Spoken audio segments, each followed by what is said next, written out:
Good morning. Good morning, everybody, wherever you are, whoever you are, whatever you're doing. Well, I know what you're doing. Well, I actually don't know what you're doing as well as this, but I know that hopefully now you're in front of the screen somewhere in the world, and it's a Friday. It's Friday, maybe morning, it may be afternoon, it may be somewhere in between. But hey, it's a feel good Friday and lots to look forward to. Naturally, the weekend is almost here with us, but also Feel Good Friday here, the very last day of HR Week 2021, all about sea level. Every single day we've had a different theme, and now we are on, for many would say, maybe even the most intriguing and a day where we're really going to jump into where sea level and HR kind of come together, really looking at those conversations to take those ideas forward and really listening to both sides to really kind of navigate and make our way forward with that as well. So I'm intrigued as much as you are really to hear more than 20 sessions, actually more than 20 sessions today, because it's a jam-packed, overflowing content day of content for our very last day of HR Week 2021. Just a few things as well. Remember, today is a Friday, but it's also, as you know, as we're constantly being told, not just here, but culturally and online all the time, Black Friday. And we are no different, because Black Friday, what does that mean for HR Week? Very simply, those of you that are not already HR World Community members, you have a chance to grab an even better discount. Go over to HR World Cafe and you'll find the discounts regarding Black Friday, joining the community. A community that isn't just HR Week, 5 days of content and great ideas and conversations, but we take that out across the year with webinars, with discussion, with debate, with online content just for you, personalized just for you as well. More than 1,000 members regionally that are part of this community, making this community what it is for HR professionals. So get involved, grab your discount, and enjoy it while you can for Black Friday today. Also, naturally, this event, an amazing online event, 5 days already. On the 5th day would not be possible at all naturally without the many people involved, our friends, our sponsors, our partners who really believe in this event. So really a big thank you again to our general partner Nice, who've put in so much energy and so much support to this project. We also have our global partners as well, TEP and Ognostic. Also our Grand Master supporters, Grandmaster partners, Fortenova Grupa, MPC Properties, Worldwide Clinical Trials, and MTU. We have so many. I'll mention them a little bit later on as we go through the day. But again, a big thank you, a sincere thank you to everybody involved to make this event what it actually is. Right, let's move on now to our very first session of the day, of our Sea Level Day together. HR leadership with integrity. So 2 words, HR leadership, integrity, putting them together. Our next session will kind of jump into that, dive into that, and give us more of a flavor of a stronger perspective on how we can actually use that and frequently actually notice the integrity more, perhaps, in our leaders. And the man who's going to do that is actually managing partner of AMROP, Mr. Milos Djurkovic. Milos, good morning. Hello, good morning. Good morning. How are you? I'm fine. Yeah, Fantastic. It's cloudy and windy in Belgrade, so it's we're both in Belgrade right now. I'm going to hand it over to you now towards the end. Hopefully, we'll have some questions, some comments from our listeners, from our viewers. I'll jump back in and pose those questions to you. But in the meantime, Milos, over to you. Thank you very much. So let me share my screen. So dear guests and the listeners, I consider being invited here to talk about this topic as an honor and a privilege. And I find this conference important, and I thank you all very much for this kind privilege. During the past several years, both in my profession and in private life, I have had the opportunity of listening to many outstanding, inspirational, and dynamic speakers such as Lou Gerstner of IBM, Haro Schultz of Starbucks, Jimmy Iovine, Jonas Ridderstad, or Kjell Nostrom of Funky Business, and many others. I don't think that my speech will make a similar impact on your lives, but I do greatly appreciate your attention to what I have said today. What is the leadership and why we are highlighting integrity? It's loyalty, it's energy, it's attitude, a positive attitude, it's dynamic, enthusiastic, risk-taking, it's strategy, it's honesty, it's inspiration, and it's prestige. Certainly, once you put all those words together, you will come up with the true meaning of the word leadership. There is a greater need for leadership in societies, churches, schools, sport, and business today than even before through our history. If I ask each of you here today to identify the greatest leader of our times, what names would you come up with? Think about it. If we surveyed the literature on leadership, you will probably identify around a couple of them. Sir Winston Churchill, Franklin Delano Roosevelt, Mahatma Gandhi, or nowadays business leaders like Steve Jobs or Jeff Bezos. It is sad commentary on this world that we can only identify just a few great leaders. Leadership is desperately needed for the survival of humankind. What do we mean by the term leadership? If you look at the literature on the topic of leadership again, you will find many definitions. I've come up with the two most common ones, a longer and shorter one.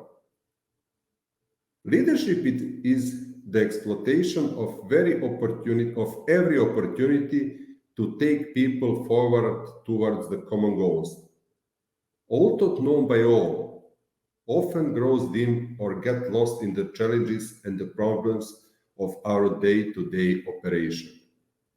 Taking people forward. The short of it, leadership is the art of causing others to want to do what the leader thinks needs to be done. Causing others to want. Causing and want, terms that go together. Leadership and management, is there a difference? Yes, I think that there is a significant difference. They are not synonymous terms, nor are they interchangeable. The leader inspires, the manager maintains. The leader is the original, the manager is the copy. The leader does the right things, the manager does things right. The leader looks at the horizon, the manager looks at the bottom line. The leader is concerned with the people, the manager with form and structure. The leader paints creatively, the manager paints by numbers. Which one are you? Are you leader or are you manager? Do you paint by numbers or do you paint creatively? Do you inspire or do you maintain? Do you challenge the status quo or do you accept it? Are you motivating others to do what you believe is necessary? How do you get people to want to take action, to take people forward toward the common goal? This kind of motivation often grows dim or even lost in our day-to-day operation. I believe that there are 5 crucial ingredients to effective, dynamic, enthusiastic leadership: challenging, inspiring, enabling, modeling, and encouraging. Challenging is the process, challenging the status quo, examining carefully the very form and very structure of an organization. John Fitzgerald Kennedy once said that there are risks and there are costs in the program of action, but they are far less than the long-range risk and cost of a program of inaction. Great leaders cause things to happen. They don't wait things to happen. Not only must we challenge, but we must inspire. We must inspire what is called the shared vision. But before we can inspire that shared vision, we must have a vision. We must have a plan of action, a long-term plan. Organizations don't succeed because they plan to fail. They don't succeed because they fail to plan. Every organization needs a long-term plan. Enabling others to act, to give them the tools and the power and the authority to work up the action plan for the vision. Some organizations develop such a sterile environment that the people never had a chance for failure and always has to be based upon success. People have to learn to feel failure before they can feel success. Modeling the way. What do we mean by modeling the way? Modeling the way is, as I see it, the leader being the embodiment of the vision. He lives it, he breathes it, he talks about it, he inspires it. Gandhi once said, "My life is my message." We cannot praise in public and condemn in private. We as leaders must be the living example of what we mean. If we are going to talk moral conduct, we must be seen practicing moral conduct. I have a little poem prepared for you. Some of you may have heard it before. I believe that it summarizes best everything about concept of modeling the way for others and being the best possible example for the conduct for others. It was written by Edward Guest. I'd rather watch a winner than hear one any day. I'd rather have him walk with me than merely show the way. The eye's better pupil, more willing than the ear. Fine counsel is confusing, but example is always clear. The best of all coaches are the ones who live their creeds. For to see the good in action is what everybody needs. I can soon learn how to do it if you show me how it's done. I can watch your hands in action, but your tongue too fast may run. The lectures you deliver may be very wise and true, but I'd rather get my lessons by observing what you do. For I may misunderstand you and the high advice you give, but there is no misunderstanding how you act and how you live. Yes, I'd rather watch a winner than hear one any day. I'd rather watch a leader modeling the way. Encouraging the heart. I believe it was James Barry who once said, "The first secret of total success is a self-esteem, feeling good about oneself." That's the role of the leaders, helping people feel good about themselves, to know that they are part of the process, that they are the part of organization, and most importantly, that they count, that they are appreciated. We need to encourage the heart. Let me finish with another poem.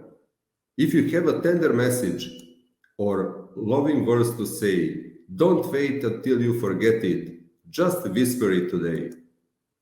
Those tender words unspoken, that letter never sent, those long-awaited messages, that wealth of love unspent.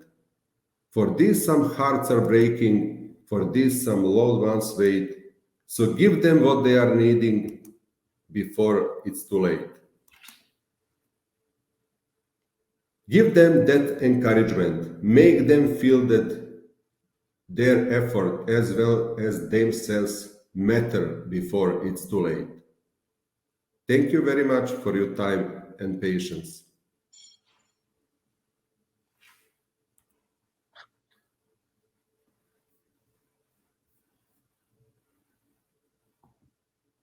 Can. Hello. Right. We've been joined by someone else. Hello. Hi. I think maybe you're in a little bit earlier than you should be, but that's okay. Okay. Thank you. Goodbye. Right. Listen, Milos, we've got a little bit of time just before we finish here, and just a little bit more about the motivational side. I'd just like to hear, maybe from your side, ways in which you feel you and your team kind of motivate those around you. What kind of ideas would you suggest? Yeah, first, empathy is very important because you have to feel people, you have to understand them, and you have to really care about the people. So when you understand them, when you feel how they feel, these not only in general, but these days, how they, if they are okay. So and when you are really focused on what they are working, you can feel what they need for the motivation. And I think the most crucial thing is to inspire them to grow, to give them the freedom, to give them the all capabilities to flourish. So this is our job as a leaders, to help people to flourish. It's absolutely, but you'll agree it's not always easy to do that. To say that, to kind of think that is one thing, but to do it is quite difficult. And I'd love to hear how you actually how do you listen to the people around you? Is it simply a question of actually asking them, sitting down with them, getting to know them better? What would you say would be a good strategy to really listen to the people that are around you?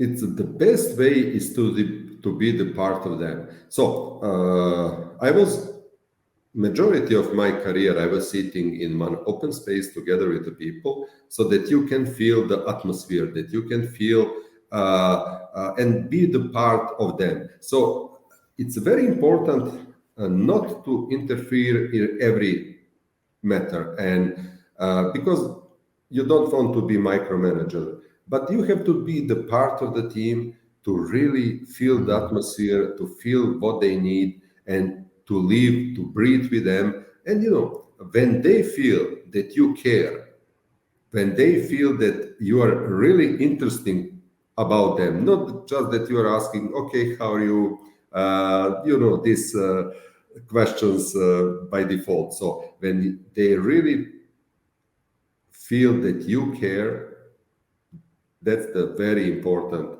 that people are, and if you are able to spread around the common goal, the common vision,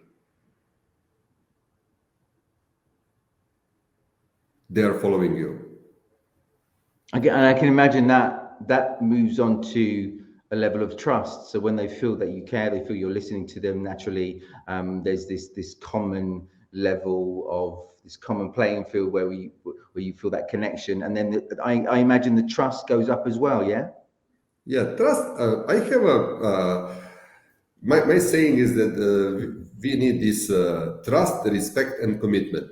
So when you earn the trust, when you earn respect of people, and when they see that you are committed toward the common goals, that's everything. So that's the very important. Yeah. Listen, Milos, it's been fascinating listening to you, to hear your insights and perspectives, and giving us a little bit of what you're doing that hopefully can help others as well. Again, those of you that are listening, you maybe want to reach out to Milos and take that conversation forward. But in the meantime, thank you so much for joining us for kicking off our last C-Level Day of HR Week 2021. And Milos, thank you so much for your time. Thank you very much for your invitation. It was my pleasure. Great. Goodbye. Goodbye. Right. We move on now to our next session.